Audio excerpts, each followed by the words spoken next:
com a gente. Boa noite, doutor André. Obrigada pela gentileza de nos atender.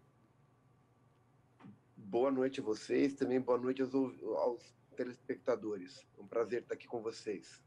Doutor André, a gente percebe que as pessoas estão muito ansiosas por conta desse ineditismo, né, da situação que a gente vive, de ficar trancado em casa, de ficar em isolamento. Lá se vão 4 meses. E agora, com essa retomada, a gente percebe que parece que cria aquela falsa impressão. Ah, retomou, está tudo normal. O que dá realmente, de fato, na opinião do senhor, para retomar agora com segurança? Olha, eu acho que tem que ser um processo por etapas, né?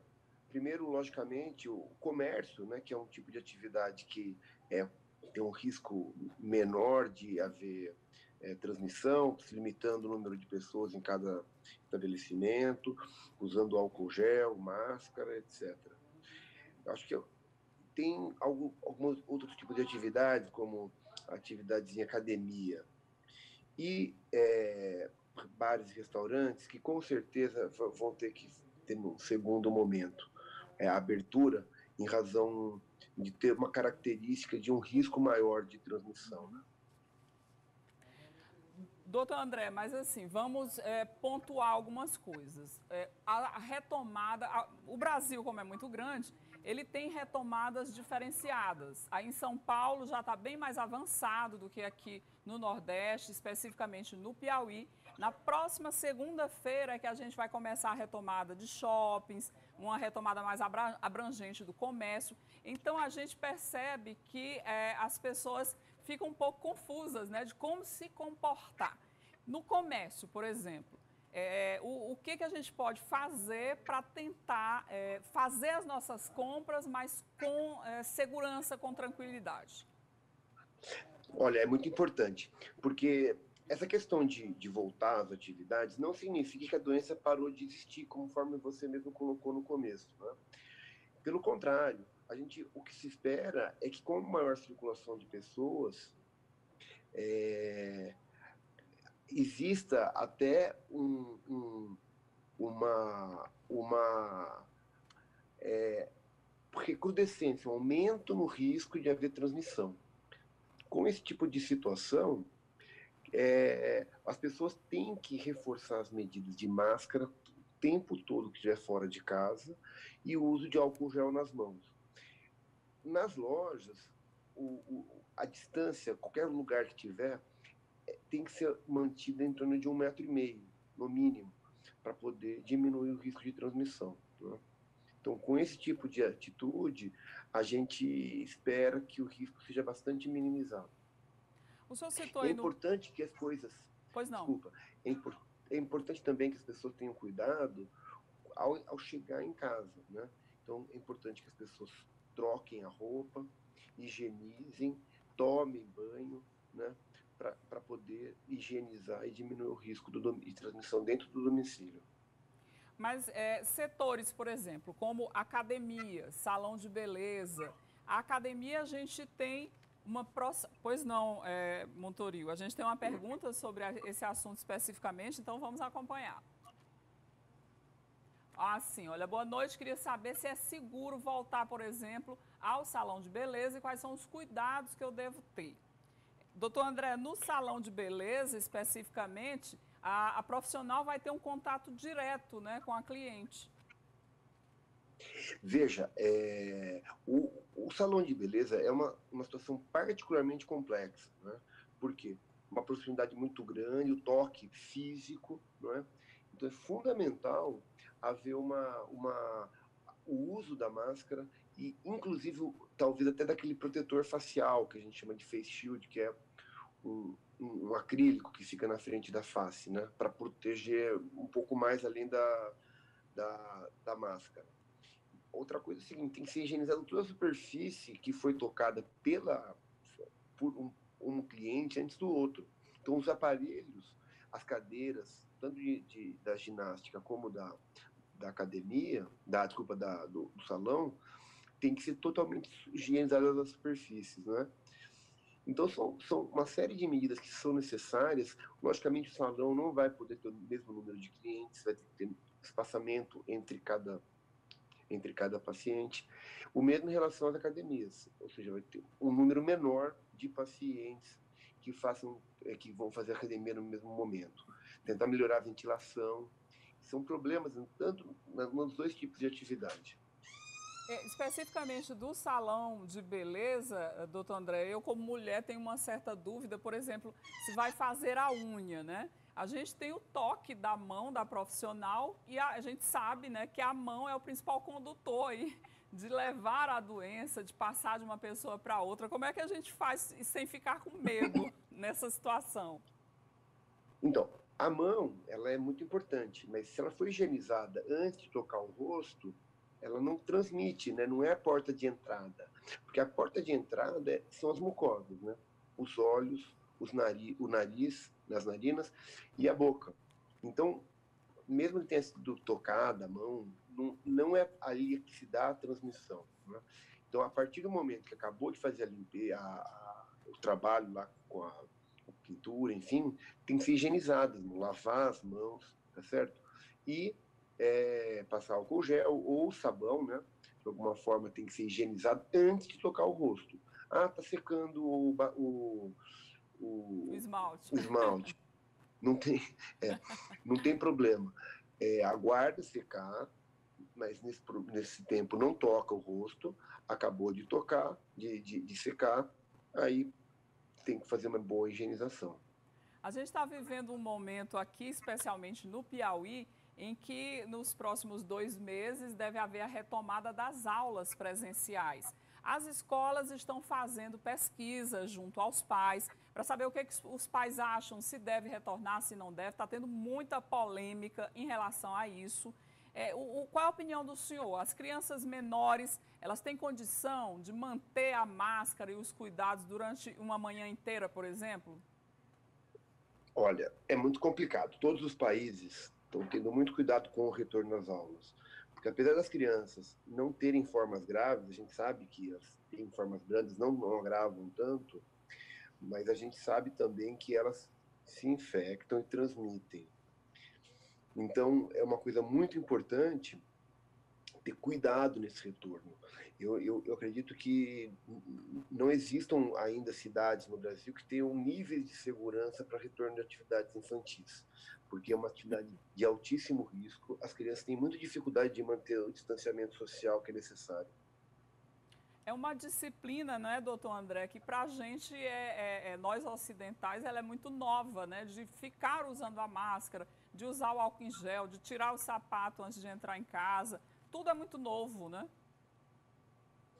Exatamente. E principalmente o toque entre elas, né? Porque essa questão da higienização das superfícies, a gente pode até colocar, por exemplo, uma disciplina por parte de uma equipe de limpeza. E a coisa de, quando chegar em casa, a mãe pode cuidar. Agora, na escola mesmo, é muito difícil isso se manter, né? Principalmente o distanciamento entre as crianças. Elas se tocam muito, elas ficam muito próximas entre si. E é para isso que foi feita a escola, né? Para ter um contato entre elas. Então, é bem complicado, é um tema bastante delicado que eu acho que tem que ser muito bem pensado antes de se retornar e retornar progressivamente com o número de pessoas, de crianças menor. É complicado, né, doutor André? Principalmente esse período aí, as crianças estavam afastadas, aí estão com saudade dos amiguinhos trancados em casa, né? A gente tem mais uma pergunta de internauta. Correr ao ar livre é menos perigoso? Posso correr sem máscara? É o Júnior lá da Santa Maria querendo saber. Olha, atividade ao ar livre tem um risco bastante menor do que qualquer atividade em ambiente fechado, né? Então, fazer a atividade física ao ar livre é bastante seguro. Se não houver uma pessoa com distância próxima, ou seja, 5 metros de distância, você não precisa nem usar máscara. Se tiver um lugar que tem pouca gente, você não precisa usar máscara. Você pode fazer sem máscara mesmo. Agora, se é um lugar que já tem mais frequência humana tal, aí usar máscara é recomendável e não tem problema. As pessoas perguntam também se usar máscara na atividade física atrapalha a respiração. Não atrapalha, é seguro, né? E deve ser feito quando tiver pessoas menos de uns 3, 4 metros. Porque quando a pessoa está fazendo movimento físico, atividade física, ela expira mais, então tem que ter uma distância maior do que 1,5 metro. Uns 3 metros, 4 metros é mais seguro. Agora, se a distância entre as pessoas for menor do que isso, tem que usar máscara. Senão, nem precisa máscara. Então, por exemplo, doutor André, uma reabertura de parques, pistas de Cooper, de corrida, ela pode ser feita de maneira tranquila agora, nesse momento? Altamente recomendável que se tenha cuidado do distanciamento e máscara, mas são atividades seguras para se fazer durante esse período, porque o ar ele é renovado, né, com bastante frequência, e como a transmissão aérea, que é a mais importante, a gente tem esse tipo de segurança aí quando está na atividade ao ar livre, diferente de um lugar fechado, né? Diferente de uma academia, diferente de um ginásio. Doutor André, em relação a bares, restaurantes, como é que a gente vai administrar isso, uma vez que esses lugares a gente vai fazer o consumo de um alimento, de uma bebida, tem que tirar a máscara, não é um pouco complicado, né? Tem que manter o distanciamento das mesas, mas por alguns instantes, por alguns momentos, muita gente vai ficar sem máscara, né? Então, olha, essa questão do uso da refeição é um momento muito importante de transmissão. Por isso que as atividades de bares e restaurantes são uma das últimas a serem retornadas. E quando retornar, o distanciamento entre as mesas tem que ser de um mínimo 1,5 metro, e as pessoas que estiverem sentadas na mesa, dividindo uma mesma mesa, se não forem pessoas próximas, pessoas da mesma família, né? Colegas de trabalho, por exemplo, tem que ser separados por acrílico. Então, esse tipo de cuidado é muito importante. Um refeitório de uma empresa tem que ter mesas individuais ou espaços individuais com separação com acrílico, barreiras físicas. Pois não. Doutor André, nesse momento aí de início de retomada em alguns estados, como é que a gente deve proceder nesse novo normal? Por exemplo, vai trabalhar ou vai fazer alguma atividade, retorna para casa. Ou tem um encontro com um amigo, aquela pessoa que não é do seu núcleo, da família, é uma pessoa que mora em outra casa. Como é que a gente tem que se comportar? Como a gente deve fazer? Olha, não se deve chegar próximo menos de 1,5 metro de ninguém que não seja do seu convívio familiar, do núcleo mínimo familiar. E se tiver em uma situação de festa, que às vezes tem que entrar, é um tipo de atividade que não deve ser feita agora. Encontros de família muito grandes não são recomendáveis. Isso vai, logicamente, modificar de acordo com a situação epidemiológica de cada localidade. Mas encontros devem ser evitados, porque são momentos onde já se demonstrou que o risco de transmissão é extremamente alto. Se alguma pessoa, num evento desse, que esteja transmitindo, ainda que não tenha sintoma, ela pode levar caso para dezenas de pessoas. Então, esse tipo de atividade ainda não deve ser feito.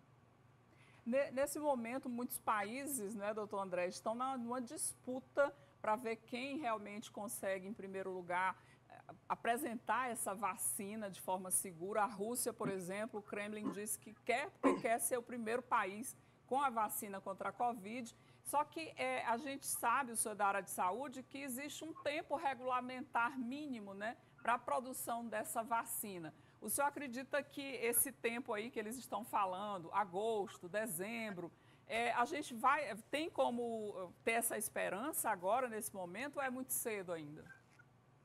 Olha, a possibilidade existe, mas eu acho pouco provável que antes do começo do ano que vem a gente tenha alguma coisa para ser aplicada na população. E a gente tem que saber também que ela vai ser aplicada primeiro nos mais vulneráveis, profissionais de saúde, nos idosos, etc.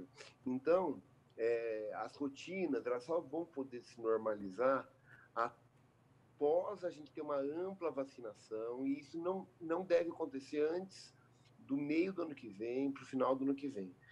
Então não adianta criar muitas expectativas que às vezes acabam sendo falsas. Infelizmente, né, doutor André? A gente queria muito, né, que fosse para ontem essa vacina, para a gente retomar a nossa normalidade. Todos nós queríamos, né? A gente fala assim com um pouco de realismo, as pessoas acham que a gente está torcendo contra, não é isso. É que a gente tem que ser realista. Se pergunta, a gente tem que falar. Não é viável. O senhor é profissional da área, né, mas também gostaria muito de ser vacinado, né? Todos gostaríamos.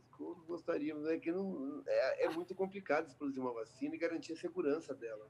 Verdade. Doutor André, foi um prazer conversar com o senhor. Obrigada pelas dicas e, mais uma vez, por atender o convite aqui do Canal Saúde. Boa noite para o senhor. Ficamos à disposição. Foi um prazer estar com vocês. Um abraço. Olha aí, o doutor André, que é especialista na área, né? Até eles estão muito ansiosos para que essa vacina realmente chegue o quanto antes. Todo mundo, né? O mundo inteiro, mas sendo bem realista, né?